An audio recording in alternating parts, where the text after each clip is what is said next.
Pakistan railway की बहाली से मुतालिक ताज़ा तरीन अपडेट लेके आपके साथ हाजिर हैं। पंजाब से कराची तक रेलवे ट्रैक तकरीबन 2 माह बाद बहाल कर दी गई। पंजाब से पहली ट्रेन रहमान बाबा एक्सप्रेस सिंध में सैलाब से मुतासर इलाकों से गुजरती देखी जा सकती है, जहां अब भी ट्रैक सैलाबी पानी में डूबा हुआ है। वीडियो में ये भी देखा जा सकता है कि ट्रेन ड्राइवर कितनी एहतियात से ट्रेन को इस ट्रैक से गुजार रहा है।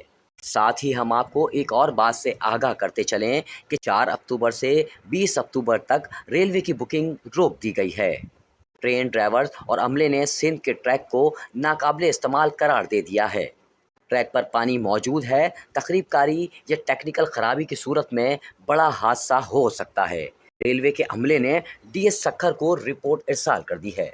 डीएस सक्खर की सिफारिश पर टिकटों की बुकिंग रोक दी गई है, जिसके बाद एक बार फिर ट्रेन सर्विस 20 अक्टूबर तक मुअत्तल कर दी गई है। इसके बाद पाकिस्तान रेलवे ने आज एक लेटर जारी किया है, जिसमें हिदायत जारी की गई हैं कि मां सिवाय रहमान बाबा एक्सप्रेस और बकाया 3 ट्रेनें करम एक्सप्रेस, पाक बिजनेस एक्सप्रेस, कराची एक्सप्रेस जो कि 5 अक्टूबर से रवाना होनी थी, इनके अलावा आर्जी तौर पर बकाया तमाम ट्रेनों की रिजर्वेशन रोक दी गई है।